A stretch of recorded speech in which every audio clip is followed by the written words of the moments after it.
Olá, meu nome é Carlos Siqueira, seja muito bem-vindo e bem-vinda a este humilde canal. Aqui nós falamos de literatura e tentamos falar sempre sobre escritores diferentes, de épocas, nacionalidades, estilos e gêneros diferentes. Hoje, portanto, pela primeira vez, eu não trago um romance, um conto, uma novela, um livro de não ficção, um poema, mas sim uma sátira escrita no século XVIII, mais especificamente em 1726, um clássico da literatura mundial. O livro de hoje é As Viagens de Gulliver, de Jonathan Swift.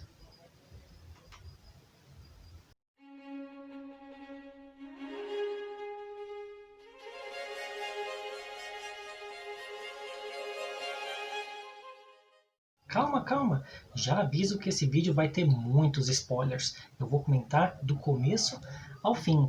Então, se você não conhece nada sobre a obra e também não quer saber nada, não queira receber nenhuma informação que pode vir a atrapalhar a sua experiência de leitura, sugiro que você leia e depois volte. Mas, se você não se importa, fique então por sua própria conta e risco.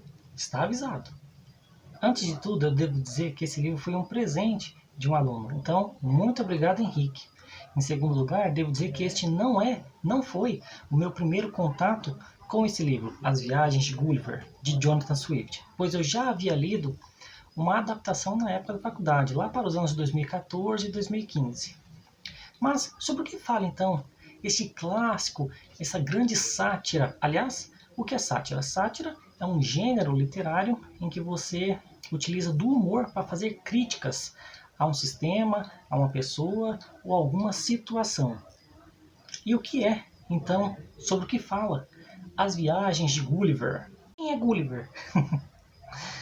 Gulliver é, antes de tudo, um médico. Isso já é muito importante, muito significativo, porque, sendo ele um médico de um barco, de um navio, um médico à viagem, ele já está ligado a doenças, às chagas, aos males, aos vícios do ser humano, que, como o livro é uma sátira, ele vai criticar. Então, isso já é significativo. E ele é então um médico viajante. Ele trabalha para uma companhia que um dia, numa viagem, numa tempestade, ele acabou se perdendo dos seus companheiros e quando acordou, dias depois, ele estava rodeado de seres pequenos, seres minúsculos, de certa forma, pigmeus. O que é pigmeu? O que é pigmeu? Vai procurar no dicionário. E ele está amarrado, ele está sendo ameaçado, ele está sentindo vários furinhos, que são as espadinhas das pessoas pequenas. E ele descobre então que está em um outro país que nunca foi mapeado, um lugar em que ninguém nunca foi, ou se foi, nunca relatou sobre esse lugar, que se chama Lilliput. Então o Gulliver não entende nada sobre a sua situação, que lugar é aquele, porque as pessoas são minúsculas, têm poucos centímetros, ele é não sei quantas vezes maior do que elas, e ele não entende o idioma delas também. Isso é muito importante porque ele vai passar por outros lugares e ele não conhece, ele tende a aprender o idioma dos outros. Então ele descobre, depois, ele vai aprendendo sobre aquela sociedade, vai aprendendo que, na verdade, o reino está dividido em dois, Lilliput e Blefuscu.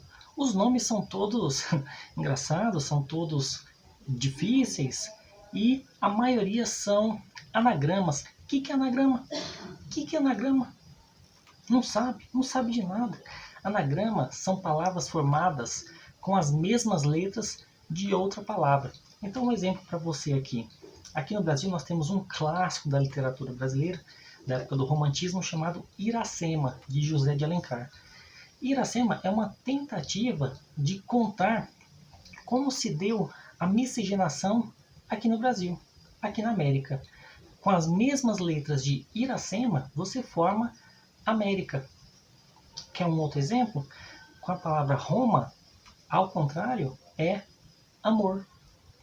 Aquela marca famosa que você usa de perfume, de cosméticos, Avon, o contrário é nova. E eu tenho um amigo que se chama Rolf, e o contrário de Rolf é flor.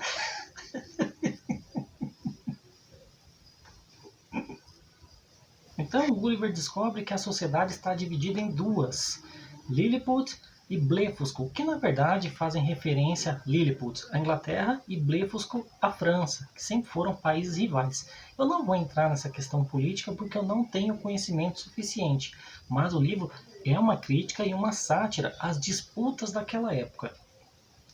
Então, ele descobre que no passado havia uma tradição de que o ovo deveria ser quebrado do lado maior. Mas um dia o neto do rei foi quebrar e acabou se cortando. O rei foi então e mudou a lei, baixou um decreto dizendo que o ovo deveria ser quebrado do outro lado. Mas o povo não gostou nada disso, houve rebeliões e a sociedade então se dividiu. Claro que isso é uma metáfora, uma sátira, uma crítica às guerras que acontecem por motivos bobos, por motivos pequenos, motivos banais. A própria questão dos homens serem minúsculos já mostra essa pequenez, essa falsa grandeza do ser humano. Gulliver vai aprendendo a linguagem dos Lilliputianos. Isso é interessante porque ele vai passar por vários locais e ele não sabe a língua deles. Ele vai aprender, vai ter de aprender. Ele vai dando detalhes, vai dando minúcias, não só sobre isso, mas sobre tudo o que ele vê. Porque, na verdade, o livro também é uma sátira dos livros de relatos de viagem. Como, por exemplo, existe um outro clássico, também em inglês, que é o Robinson Crusoe, do Daniel Defoe. Aqui no Brasil foi traduzido para Robinson Crusoe. É aquele filme famoso. Eu não assisti o filme, né? Aquele filme famoso, tem a bola da Wilson. Pois bem, então é uma crítica direto. O narrador, o Gulliver, fala: mas aqui eu só retrato a verdade. Eu não sou igual a alguns escritores por aí que ficam fantasiando, ficam contando mentiras, ficam engrandecendo as suas histórias. Aqui é tudo verdade. A guerra que está acontecendo e ele é usado como uma arma pelos Lilliputianos. Ele faz, de certa maneira, uma amizade com o rei, com as outras pessoas, e ele é usado como arma. Fala, ó, aqueles caras estão tentando nos atacar, vai lá e acaba com eles. E na verdade ele não acaba, ele só destrói os barcos, destrói as armas, joga para longe, mas ele é um cara assim da paz. Ele vai aprendendo sobre aquela sociedade e um dia acontece que o palácio começa a pegar fogo. E é um fogo enorme. Não tem como apagar com um baldinho. Então o Gulliver chega e, para salvar o palácio, ele urina no palácio e apaga o fogo. O que é uma questão problemática, uma questão paradoxal, porque existe uma lei que é proibido urinar em público. Mas, se ele não o tivesse feito, o palácio estaria todo destruído. De qualquer forma, ele é condenado, ele é julgado, ele é ameaçado, e ele acaba indo para Blefuscu. E de lá ele acaba voltando para a sua cidade, para o seu país, na verdade. Como o Gulliver é um cara inquieto, ao chegar em casa ele já parte para uma nova viagem e novamente ele entra num problema, ele entra numa tempestade, ele vai parar em outro local desconhecido, em outro local ameaçador, porque em Lilliput ele estava rodeado de seres minúsculos, mas aqui é o contrário, é o oposto. Ele é o ser minúsculo rodeado de homens gigantes, tudo é maior do que ele, uma pedra é maior do que ele, um inseto, uma ave, um rato, mas um homem acaba vendo ele fazendo gestos e leva para casa. E todo mundo fica admirado. Em Lilliput também ficaram admirados por ele. Olha o tamanho do cara. Aqui ficam admirados por olha o tamanho do cara, porque ele é um homem em miniatura. E, novamente, ele tende a aprender a língua, mas enquanto em Lilliput ele foi utilizado como arma de guerra, de certa forma, ele quis participar, porque ele poderia ter se libertado dos Lilliputianos. Aqui não tem como se libertar de seres gigantes. Quem tem medo aqui é ele. Não só medo da força e do tamanho, mas, como eu disse, o Gulliver ele é um médico. Ele está ligado a essa parte de doenças, de chagas, de vícios. Então ele vê os homens gigantes e ele fica com nojo, ele fica com medo das secreções, ele fica com medo do tamanho dos poros que nós temos, que nós não vemos porque são minúsculos, mas para quem é gigante é muito visível e ele fica com asco daquilo tudo. E aqui ele é utilizado não como arma de guerra, mas como entretenimento. A família que o pega ganha dinheiro com ele, mostrando para as outras pessoas. As pessoas pagam para vê-lo. Olha, um homem em miniatura. Olha ele correndo como se fosse um ratinho naquelas rodas. E aqui nós temos novamente uma crítica, nós temos uma sátira de o que é que nós fazemos com aqueles que nós consideramos menores do que nós. Menores, é claro, entre aspas. Porque lá, de certa forma, a união fez a força. O Gulliver era gigante, mas vários homenzinhos fracos, para utilizar a linguagem do Nietzsche, vários homenzinhos fracos e pequenos dominaram o homem grande e se utilizaram dele. E aqui é o contrário. Homens grandes se utilizam dos pequenos. Mais uma crítica aqui do Jonathan Swift. Para encurtar a história, ele consegue dar um jeito de fazer um barquinho e vai para o mar. E lá ele é encontrado por homens do seu próprio tamanho que acham que ele está delirando. Que negócio é esse de um país em que os seres humanos são enormes? Mas ele tem provas e ele mostra só para o capitão. Para as outras pessoas não. Ele vai para casa, passa um tempo com a família e parte uma nova viagem, porque o Gulliver é um homem inquieto. E dessa vez ele se encontra em uma ilha desconhecida. E acima dessa ilha há outra ilha, uma ilha flutuando. Que negócio é esse? E ele descobre que está então em Laputa. Aliás, esqueci de dizer que o nome do segundo país é Brobdingnag. Falei que os nomes são todos curiosos. Então, Lilliput, Brobdingnag e Laputa. Na verdade, são várias ilhas. Eu não lembro o nome de todas, mas a principal é Laputa. Ele descobre que nessa ilha todo mundo é intelectual, todo mundo é cientista, todo mundo é sábio, todo mundo é filósofo, todo mundo é muito concentrado no seu trabalho, tão concentrado que para você falar com a pessoa você tem que tocar com uma varinha e uma bexiga na cabeça, no ouvido, para a pessoa se atentar e conversar com você, mas em seguida ela já foca de novo no que está fazendo. Na verdade, é uma grande crítica ao cientificismo da época e, de certa forma, a questões, não vou dizer inúteis, mas questões que não fazem parte do mundo prático, pragmático daquele momento. Então, os laputianos, não sei se seria dito assim, eles estão preocupados com a curva que um cometa a anos-luz vai fazer, com se o Sol vai desaparecer daqui a tantos milhões de anos, ou com a mistura de elementos químicos que não tem interesse nenhum no mundo prático, no mundo de agora. E que, na verdade, o mundo em que eles vivem, a sociedade em que eles vivem, está decadente. Há muito lixo nas ruas, as construções são mal feitas, mas os homens estão preocupados com o que está longe, não só longe fisicamente, mas temporariamente também. É uma questão de espaço e tempo aqui. Essa história, a terceira viagem, é muito simpatizante para mim, porque foi a história que eu apresentei em um trabalho na época da faculdade. E eu trouxe, na verdade, para o século XXI, para essa questão da internet, as pessoas que estão muito preocupadas com o que elas não veem fisicamente, elas veem só através das telas. Essa questão da pessoa estar muito concentrada no que faz. Hoje em dia, com os celulares, as pessoas estão sentadas numa mesma mesa, as pessoas estão lado a lado e não dialogam, não se entendem, estão preocupadas com o que está do outro lado da tela. Então nós temos essa questão que pode ser trazida de 1726 para cá de forma muito mais atual. Laputa é um lugar mágico, porque, como foi dito, é uma ilha que flutua sobre outras. E essa de cima manda nas de baixo, o que na verdade é uma crítica, é uma sátira desse mundo capitalista que estava se desenvolvendo naquela época.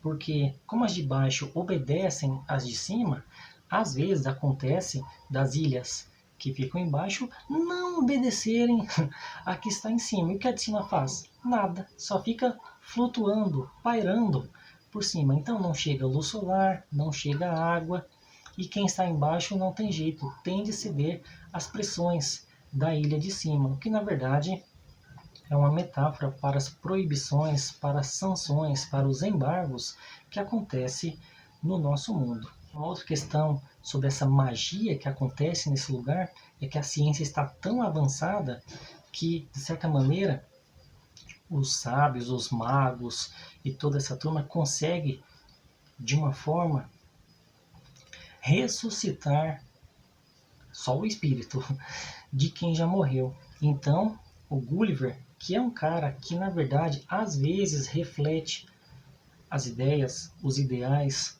do Swift, ele pede então para conversar com algumas pessoas muito inteligentes, como Aristóteles e outros filósofos gregos, demonstrando toda a sua simpatia para esses filósofos antigos, como se o mundo atual estivesse em decadência, porque é isso, na verdade, a mensagem do livro, que a gente vai ver na última viagem, que é sobre os países dos Yuhans, ou como eu gosto de falar,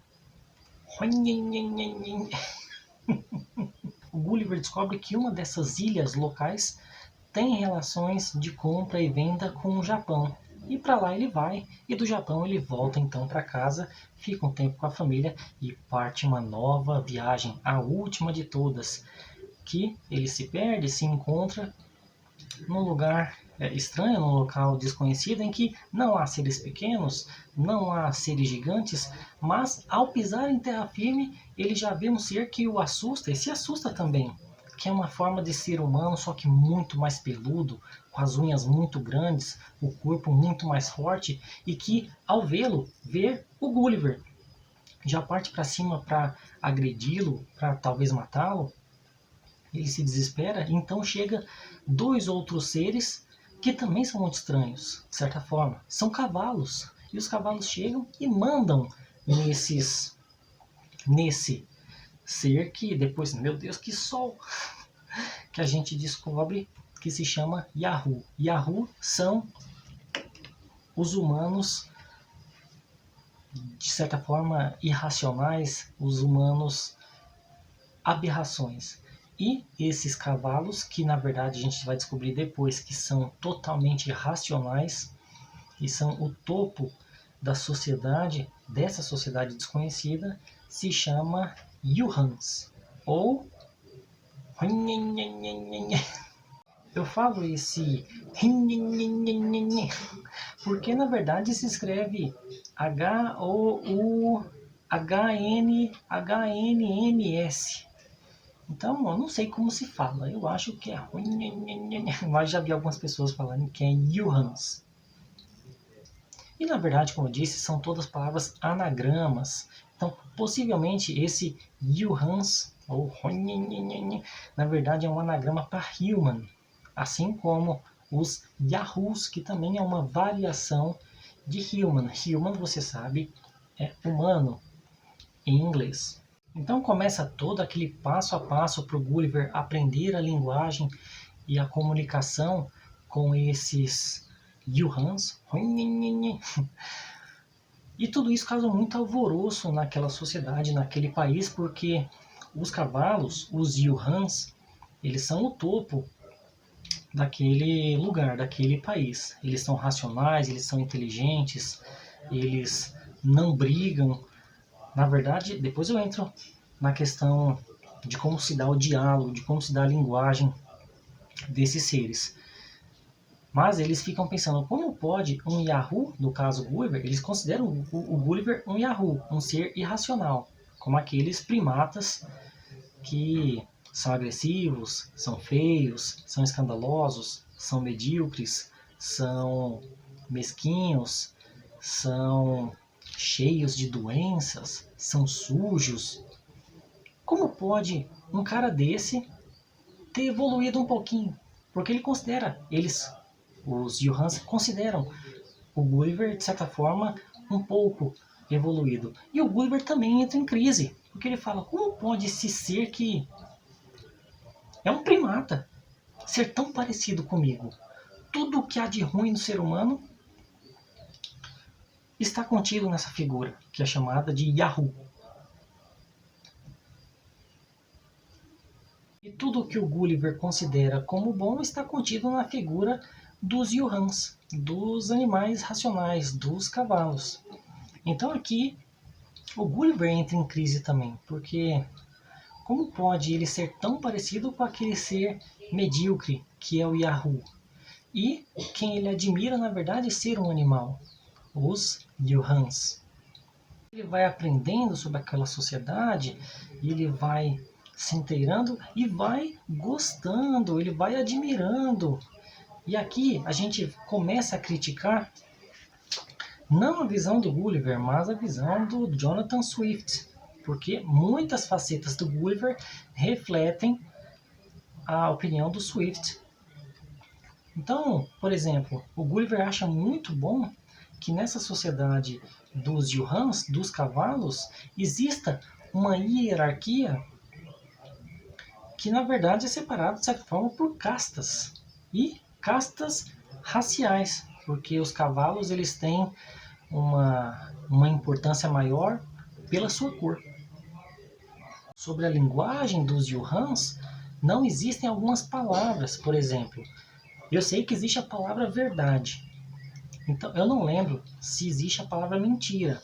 Mas o pensamento é mais ou menos assim. Ora, se o certo é contar a verdade, por que vai existir uma palavra para outra coisa que não seja verdade? Se a gente só diz o que é necessário, só diz o que é certo. É uma questão muito lógica, é uma questão muito racional. Como tudo ali o é. Mas, ao mesmo tempo, aqui nós criticamos nós como leitores. Que sociedade é essa em que tudo é medido e não existe, por exemplo, sentimento? Os relacionamentos se dão não por interesse, mas por uma questão pragmática, por uma questão prática. Os filhos dos Yuhans recebem o que há de melhor na educação, mas não porque os pais gostam dos filhos, mas para que eles deem continuação a essa sociedade sem mudança. Porque, como eu disse, não existe divergência, não existe diferença, não existe discordância entre um diálogo entre dois Yuhans. Toda hora confundo Yuhans com Yahoos, são uns nomes difíceis. O Gulliver vai aprendendo, vai convivendo, vai gostando daquele lugar, mas, de acordo com o conselho que houve entre os Yuhans, o Gulliver, que é de certa forma um Yahoo, não pode ficar junto dos Yuhans.